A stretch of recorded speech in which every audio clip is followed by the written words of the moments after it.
قال الله تعالى في كلامه المجيد وفي الفرقان الحميد أعوذ بالله من الشيطان الرجيم بسم الله الرحمن الرحيم يا أيها الذين آمنوا استعينوا بالصبر والصلاة إن الله مع الصابرين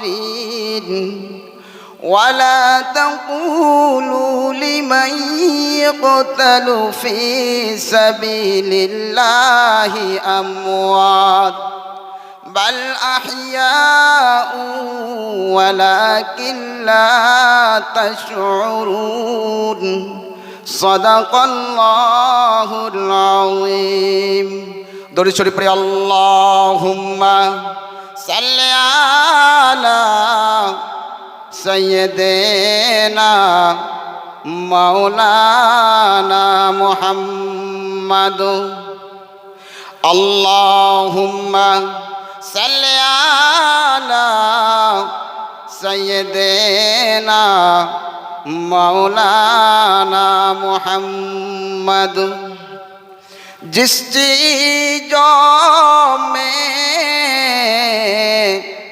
मोहब्बत है उस चीज़ों में हकीकत है जिस चीज़ों में मोहब्बत है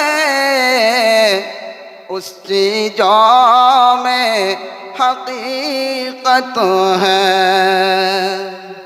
यही कुदरत का हकीकत है अल्लाहुम्मा सल्ली अला सय्यदिना मौलाना मुहम्मद जहाँ बिजली गरजती है जहाँ बिजली गरजती है वहाँ बारिश बरसती है वहाँ बारिश बरसती है अल्लाहुम्मा सल्ली अला सय्यदिना मौलाना मुहम्मद একটু কলা পড়ে লা ইলাহা ইল্লাল্লাহ লা ইলাহা ইল্লাল্লাহ লা ইলাহা ইল্লাল্লাহ একটু জোরে বলি ভাই একটু জোরে লা ইলাহা ইল্লাল্লাহ লা ইলাহা ইল্লাল্লাহ লা ইলাহা ইল্লাল্লাহ মুহাম্মাদুর রাসূলুল্লাহ আল্লাহ তাবারক ওয়া তাআলার অশেষ মেহেরবানি আল্লাহ তাআলা আমাদেরকে সুস্থ এবং সবল রেখে মহান আল্লাহ তাবারক ওয়া তাআলা এবং তার প্যারা হাবিব মুহাম্মদুর রাসূলুল্লাহ সাল্লাল্লাহু আলাইহি ওয়াসাল্লামের দ্বীনি মজলিসের মধ্যে আসার তৌফিক দান করেছেন। আমরা প্রত্যেকে শুকরিয়া শহীদ বলি আলহামদুলিল্লাহ। আমার ভাইরা, আল্লাহ তাআলার বলো রহম আর করম, আল্লাহ তাআলা আমাদেরকে এই মজলিসে আনিয়েছেন এবং এই মজলিসে বসার তৌফিক দান করেছেন। বাকি বহু মানুষ রয়েছে যারা এই মজলিসে আসতে পারেননি বা এসেছে, তারা এই মজলিসের মধ্যে বসার তৌফিক হয়নি। ওই জন্য মেরে মহতারাম বুজুর্গ আর দোস্ত, এখানে আসনে ওয়ালার কিসমত হওয়া চাই, এখানে বসনে ওয়ালার কিসমত হওয়া চাই, এখানে এসে এই কথাগুলো শোনার কিসমত হওয়া চাই। আল্লাহ না চাইলে এই জায়গায় বসার ক্ষমতা কারোর নেই।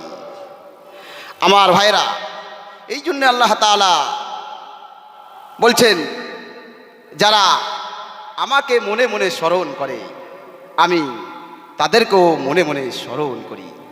যারা আমাকে মজলিসের মধ্যে জামায়াতের মধ্যে স্মরণ করে আমি আল্লাহ তাআলা তাদেরকে মজলিসের মধ্যে এবং একটা উত্তম জামায়াত, যে জামায়াত হলো মালিক বা ফেরেশতাদের জামায়াত, এই জামায়াতের মধ্যে আমি তাদের ব্যাপারে আলোচনা করি।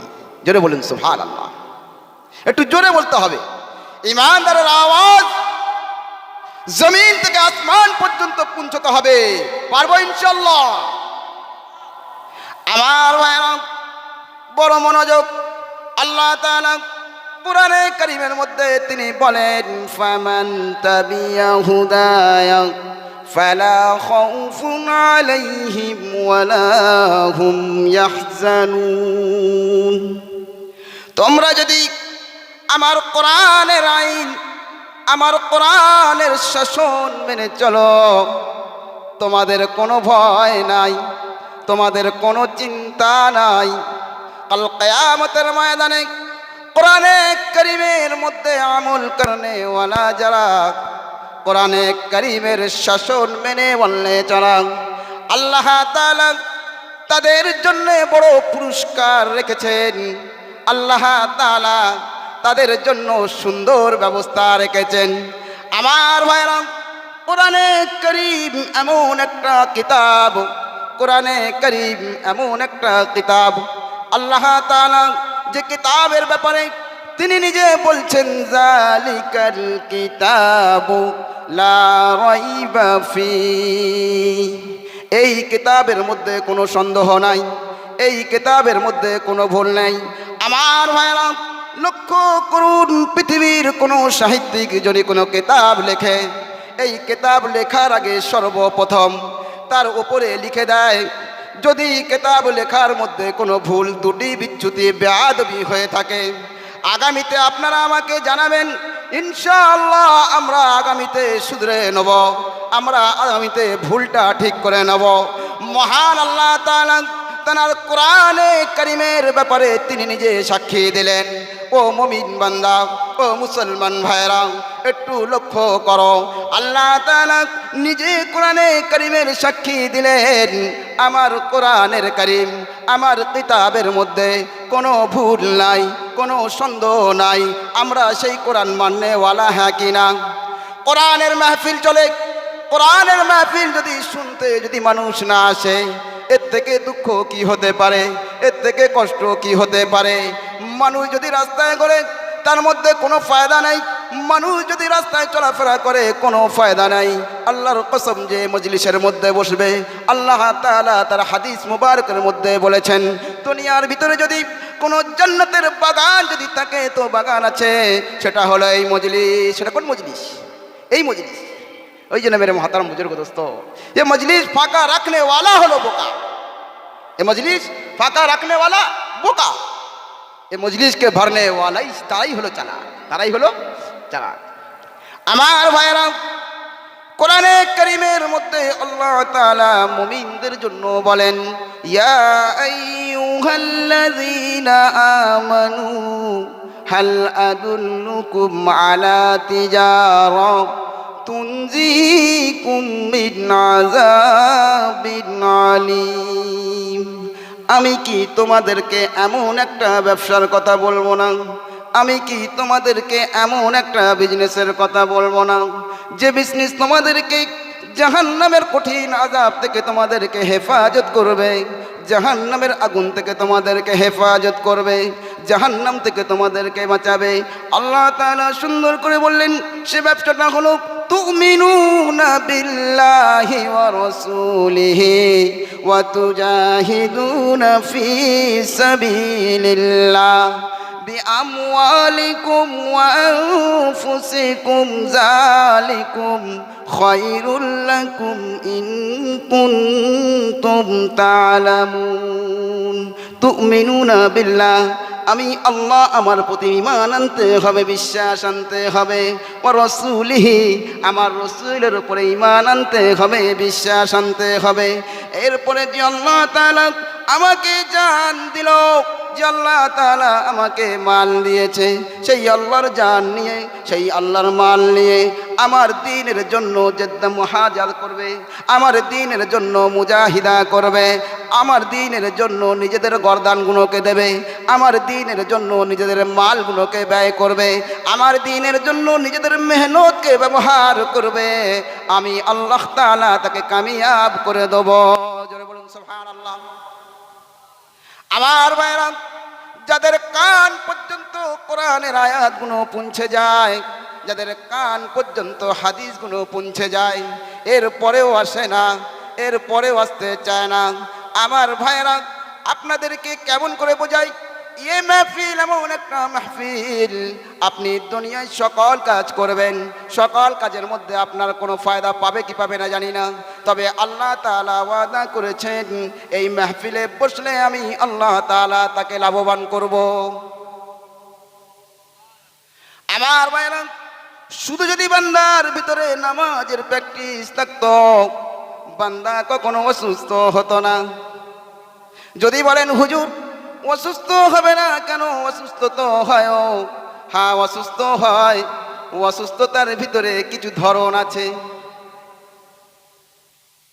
আমার নবীজি অসুস্থ ছিলেন, আমার নবীজির অসুস্থতা ছিল, আমার রসুলের মাইগ্রেন ছিল, মাথা ব্যথা ছিল, প্রচণ্ড জ্বর হয়েছিল।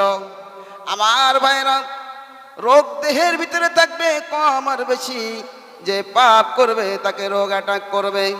আল্লাহ তাআলা কত সুন্দর করে কোরআনে কারিমের মধ্যে বললেন, বালা মান কাসাবা সাইয়্যাতান ওয়া আহাতাত বিহি খাতিআতুহু উলাইকা আসহাবুন নার।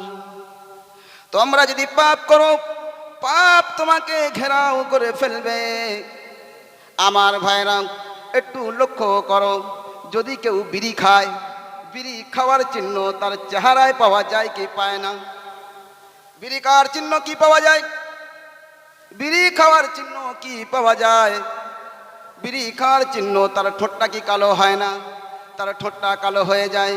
আল্লাহ তাআলা গোলাপি সুন্দর ঠোঁট দিয়েছেন, কত সুন্দর ঠোঁট দিয়েছেন। সে পাপ করলো, তার পাপের চিত্র তার চেহারায় দেখা গেল। সে পাপ করলো, তার পাপের চিত্র তার চেহারার ভিতরে ফুটে উঠল। আমার ভাইরা, যে পাপ করবে পাপ তাকে অ্যাটাক করে ফেলবে, পাপ তাকে শেষ পর্যন্ত জাহান্নামের দিকে নিয়ে চলে যাবে। ওই জন্য আমার ভাইরা, আল্লাহ তাআলা কিছু কিছু পাপ মাফ করবেন না, আর কিছু কিছু পাপের দিকে আল্লাহ তাআলা তাকাবেন না। কিছু কিছু পাপ আল্লাহ তাআলা মাফ করবেন না, আর কিছু কিছু পাপের দিকে আল্লাহ তাআলা তাকাবেন না, মাফ করে দেবেন। ওই জন্য আমার ভাইরা, নামাজের সময় যখন হয়ে যাবে, চারটে কাজ করে নামাজের মধ্যে দাঁড়াবো। কটা কাজ? চারটে কাজ করে নামাজে দাঁড়াবো। এক নাম্বার কি? আল্লাহ তাআলা বলছেন, ইযা কুমতুম ইলাস সালাতি ফাগসিলু উজুহাকুম ওয়া আইদিয়াকুম ইলাল মারাফিকি ওয়ামসাহু বিরুসিকুম ওয়ারজুলাকুম ইলাল কাবাইন। এক নাম্বার কাজ হলো, সর্বপ্রথম সুন্দর করে মুখটা ধুয়ে নাও, এরপরে তোমার হাতটা ধুয়ে নাও, সুন্দর করে মাথা মাসা করো, সুন্দর করে পা ধুয়ে নাও। আমার বন্ধু, আমার ভাইরা, এখন দুনিয়ায় যত ডাক্তার আছে সব ডাক্তার একটা আওয়াজ করে, তোমরা 3-4 বার করে হাত আর পা ধুয়ে নাও। আমার আল্লাহ তাআলা কত আগে বলে দিয়েছেন, আমার বান্দারে তোরা হাত এবং মুখ এবং পা ধুয়ে নিয়ে তোরা ওযু করে নামাজের মধ্যে দাঁড়া। কত আগে বলে দিয়েছে। এত আগে বলার পরেও মুসলমানের কানের ভিতরে ঢোকে না, মুসলমানের মাথার ভিতরে ঢোকে না। মুসলমানকে ডাক্তার বললে তার উপরে বিশ্বাস, আল্লাহ কোরআনে কারিমের মধ্যে বলেছেন তার মধ্যে বিশ্বাস নাই, তার মধ্যে বিশ্বাস নেই। যদি বিশ্বাস থাকতো আজ মসজিদে নামাজি কি কম হতো? মসজিদে নামাজি কি কম হতো? কেন কম হয়? তারা ডাক্তারের কথা তাদের বিশ্বাস আছে, কিন্তু আল্লাহ তাআলা কোরআনে কারিমের কথা তাদের বিশ্বাস হয় না। আমার ভাইয়েরা, আল্লাহ তাআলা বলেন তুমি যখন নামাজে দাঁড়াবে, নামাজের মধ্যে তোমার কোমরের ব্যায়াম হয়ে যাবে, তুমি সিজদায় যাবে, তোমার ঘাড়ের ব্যায়াম হয়ে যাবে, তুমি সিজদায় যাবে, সিজদার মধ্যে তোমার মাথার ভিতরে যে সূক্ষ্ম সূক্ষ্ম নার্ভগুলো রয়েছে, নিষ্ক্রিয় নার্ভগুলো আল্লাহ তাআলা সিজদার মাধ্যম দিয়ে সক্রিয় করে দেবে। আমার ভাইরা, তোমার দেহ ভালো থাকবে, তোমার হার্ট ভালো থাকবে, তোমার শরীর ভালো থাকবে।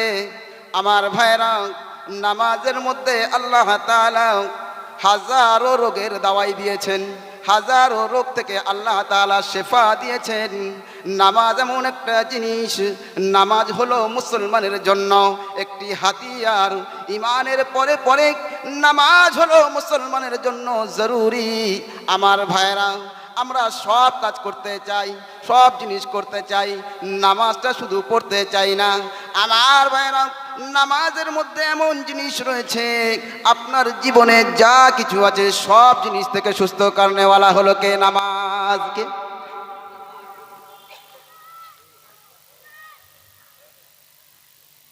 যা কিছু করে সব নামাজের মধ্যে আল্লাহ তাআলা হাজারো রোগ, হাজারো বিমারি আল্লাহ তাআলা সুস্থতা করে দেন।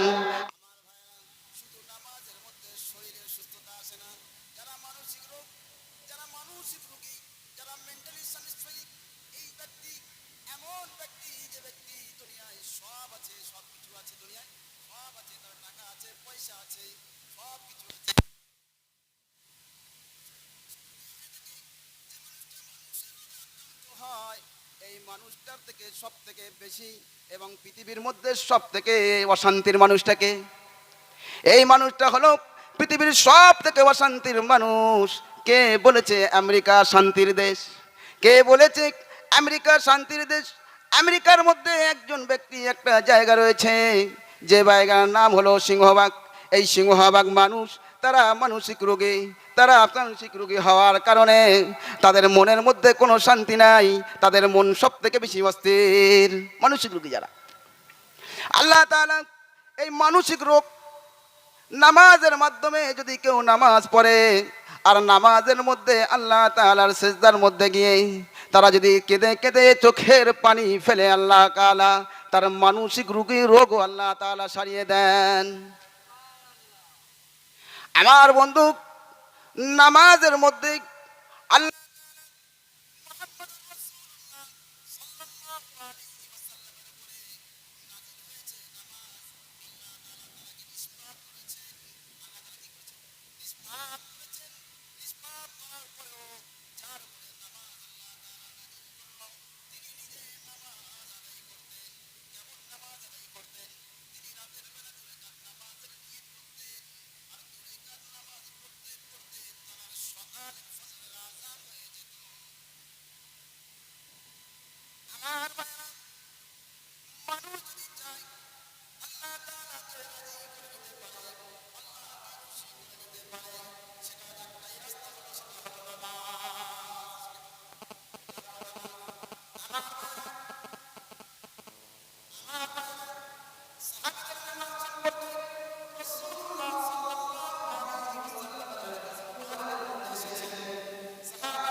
মসজিদে নামাজ পড়তে যাওয়ার কারণে এদের মসজিদের মধ্যে তালা মেরে দেওয়া হলো।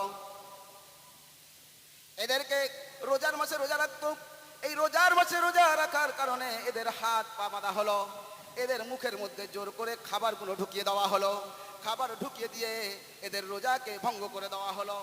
চীনা মায়েরা তারা পর্দা করতো, তারা বরকা পরতো, নেকাব পরতো। এদের বরকা এবং নেকাবগুলো খুলে দেওয়া হলো। এদের বরকা নেকাবগুলো টেনে খুলে দেওয়া হলো। এদেরকে উলঙ্গ করে দেওয়া হলো। এদেরকে অর্ধনঙ্গ করে দেওয়া হলো।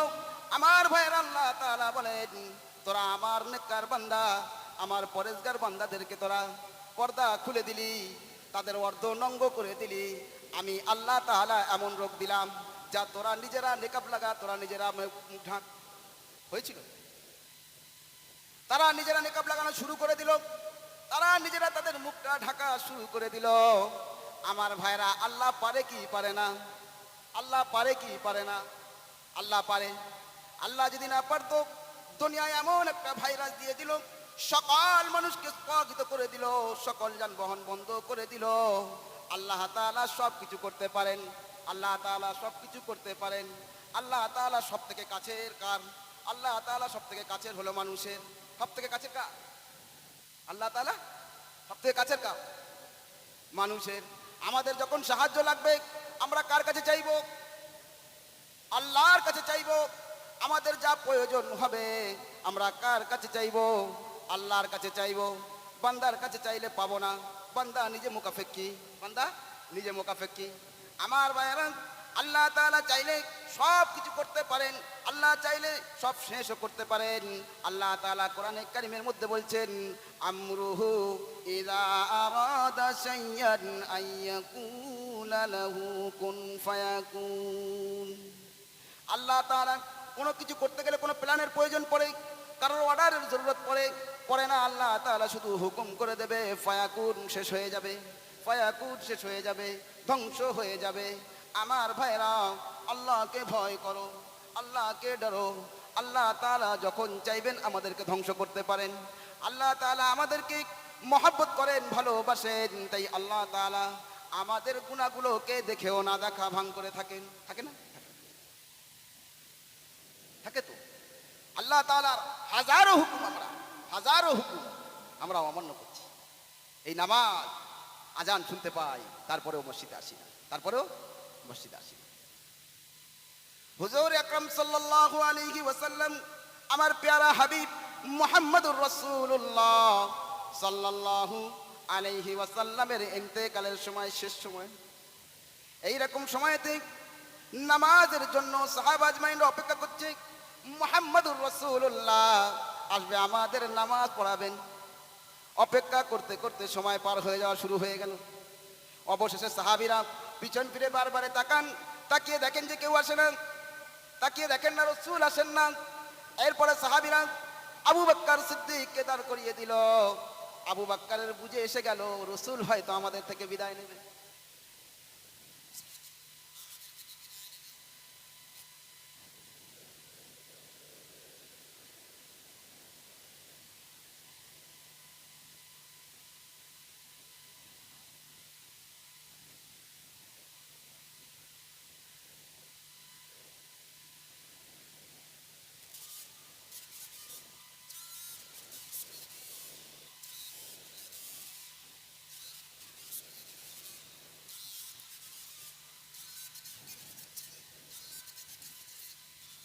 নামাজের মধ্যে দাঁড়িয়ে গেছে। রাসূলুল্লাহ সাল্লাল্লাহু আলাইহি ওয়াসাল্লামের দুই চোখের দুই কোণা থেকে পানি গড়িয়ে গড়িয়ে পড়া শুরু হয়েছে। আম্মা জান আয়েশা বলেন, ইয়া রাসূলুল্লাহ, ইয়া হাবিবাল্লাহ, আপনি কাঁদেন কেন? রাসূলুল্লাহ সাল্লাল্লাহু আলাইহি সাল্লাম বলেন, আয়েশা রে, আমি আজকে কাঁদছি আমার দুঃখের কান্না নয়, এ কান্নাটা হলো আমার সুখের কান্না। এ কান্নাটা হলো আমার সুখের কান্না। আমি চাই কিয়ামত পর্যন্ত আমার উম্মতরা যেন এইভাবে মসজিদের মধ্যে জামাতের সাথে নামাজ আদায় করে।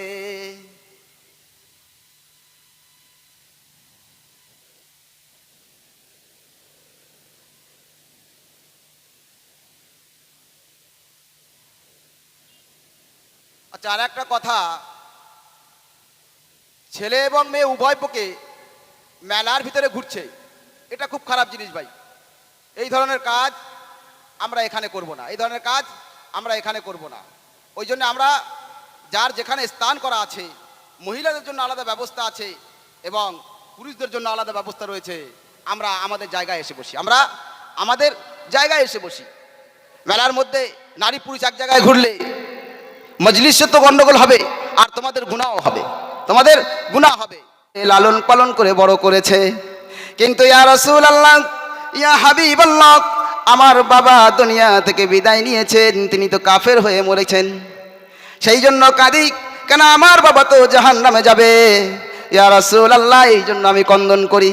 আল্লাহ রসুল বলে, ও সাহাবী, কেঁদো না, কেঁদে কোনো লাভ হবে না, কোনো ফায়দা হবে না। ও সাহাবী, তুমি একটু শুনে রাখো, জেনে রাখো, তোমার বাবার যে হাল আমার বাবারও সেই হাল। বিশ্বনবী মুহাম্মদুর রাসূলুল্লাহ সাল্লাল্লাহু আলাইহি ওয়াসাল্লাম রুকুই যখন যেতেন, লম্বা রুকু করতেন, এমন মনে হতো রসুল বুঝি আর রুকু থেকে উঠবে না। বিশ্ব রসুল মুহাম্মদুর রাসূলুল্লাহ সেজদায় যখন যেতেন, মনে হতো সেজদা থেকে রসুল বুঝি আর উঠবে না।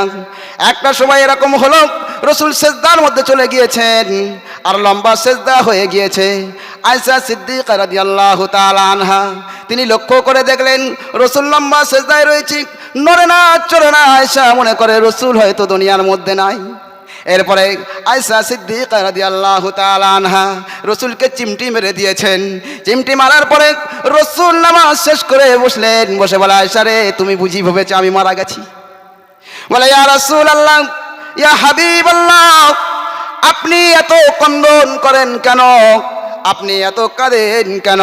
বলে, আমার ভাইরা, আল্লাহর নবী বিশ্ব নবী মুহাম্মদুর রাসূলুল্লাহ সাল্লাল্লাহু আলাইহি ওয়াসাল্লাম বলেন, ও আম্মা জান আয়েশা, তুমি শুনে নাও, আমি এই জন্য কদম করি, এই জন্য কান্নাকাটি করি, কাল কিয়ামতের ময়দানে, হাসরের ময়দানে আল্লাহ তাআলা যদি আমাকে পাকড়াও করেন, আমি সেখান থেকে বাঁচব না, আমিও পাকড়াও হয়ে যাব। আম্মা জান আয়েশা সিদ্দিকা রাদিয়াল্লাহু তাআলা আনহু বলেন, বলে বলো বলো, নারায়ে তাকবীর। মওলানা আবুল কালাম আজাদ সাহেব জিন্দাবাদ, বক্তা হাজির হয়েছে। নারায়ে তাকবীর, নারায়ে তাকবীর। সেই পশ্চিম বাংলা খ্যাতনামা বক্তা মুফাসসিরে কোরআন। আমার বন্ধুগণ, রসুল বলেন, আয়েশা তুমি শোনাও, আল্লাহ যদি আমাকে পাকড়াও করে, আল্লাহ যদি আমাকে হিসাব কিতাব করে, আমি নবীও বাঁচব না। আমল ছাড়া কেউ জান্নাতে যেতে পারবে না, আমল ছাড়া কেউ জান্নাতে যাওয়ার ক্ষমতা থাকবে না। আমল আমাদের করতে হবে। ঈমান যখন এনেছি, ঈমান নিয়ে বেঁচে দুনিয়া থেকে ফিরতে হবে। ওই জন্যে বন্ধু আমার, আমলের মধ্যে ধ্যান দেওয়া, নামাজের মধ্যে ধ্যান দেওয়া, শরীয়তের যত হুকুম আছে সকল হুকুমগুলো মেনে নেওয়া, রসুলের হাদিসের মধ্যে যত হুকুম এসেছে সকল হুকুমগুলো মেনে নেওয়া, রসুলের অনুগত্য করা। আল্লাহ তাআলা কোরআনে কারীমের মধ্যে বলছেন, আতিউল্লাহ ওয়া আতিউর রাসূল। আল্লাহর অনুগত্য করতে হবে, রসুলের অনুগত্য করতে হবে। যদি রসুলের অনুগত্য না করো, আল্লাহর অনুগত্য না করো, আমার ভাইরা, কঠিন কবরে তোমাকে টাকা বাঁচাতে পারবে না, তোমাকে মাল বাঁচাতে পারবে না, তোমার স্ত্রী বাঁচাতে পারবে না, তোমার সন্তান বাঁচাতে পারবে না, তোমার প্রাণপ্রিয় পিতা বাঁচাতে পারবে না, তোমার প্রাণপ্রিয় মাতা বাঁচাতে পারবে না। একা গহীন কবরে, অন্ধকার কবরে তোমাকে যেতে হবে। সেই কবরের মধ্যে তোমাকে হিসাব দিতে হবে, ফেরেশতাদের সামনে তোমাকে হিসাব করা হবে, হাসরে তোমাকে হিসাব করা হবে, মিজানে তোমাকে হিসাব দিতে লাগবে, পুলসিরাতে তোমাকে হিসাব দিতে লাগবে। আমার ভাইরা, সেই সময় বিলকুল একা থাকবো, কেউ সাথ দেবে না আর কেউ সাথও পাবো না। আল্লাহ তাআলা এর পরেও মানুষকে সুযোগ দেবে, যাও ইনসান, তোমার যে সব থেকে বেশি আপন, এই কিয়ামতের ময়দানে আমি তোমাকে ছাড় দিলাম, এই হাসরের ময়দানে আমি তোমাকে ছাড় দিলাম, তুমি যাও তোমার আত্মীয়তার মধ্যে, তোমার আপনের মধ্যে, তোমার নিজের মধ্যে সব থেকে বেশি যাকে তুমি মহব্বত করো তার কাছে পৌঁছে যাও। যদি সে তোমাকে একটা নেকি দেয়, আমি আল্লাহ তাআলা ওই নেকির বদৌলতে তোমাকে জান্নাত দিয়ে দেবো। আমার বন্ধুগণ, ছোটাছুটি পাগল পারাপারি শুরু হয়ে যাবে। হাজারো মানুষ যারা তারা ছিল তাদের আত্মীয়র কাছে তারা পৌঁছে যাবে। ইহা তাকে হাদিসের মধ্যে এসেছে, নিজের স্ত্রী, নিজের মাতা, নিজের পিতা, নিজের সন্তান সকলে অস্বীকার করে দেবে। অবশেষে নিরাশ হয়ে ফিরে আসতে হবে। আমার বন্ধুগণ, দুনিয়ায় যতদিন হায়াত আছে ততদিন আমলের সুযোগ রয়েছে। যেদিন দুনিয়া থেকে বিদায় নেবে, যেদিন দুনিয়া থেকে চলে যাবে, তোমার জন্য আমলের সকল দরজা আল্লাহ তাআলা বন্ধ করে দেবে। এই জন্য বন্ধু, দুনিয়া থেকে বিদায় নেওয়ার আগে আমল করে দুনিয়া থেকে বিদায় নেব ইনশাল্লাহ। নেওয়া কিনা? আল্লাহ তাআলা আমাদেরকে শোনার থেকে বেশি বেশি করে তৌফিক দান করুক। একটু কলা পড়ি, লা ইলাহা ইল্লাল্লাহ, লা ইলাহা ইল্লাল্লাহ, লা ইলাহা ইল্লাল্লাহ, মুহাম্মাদুর রাসূলুল্লাহ। আপনি দেন না, হুজুরে ঠেকে দাও। ভাই যারা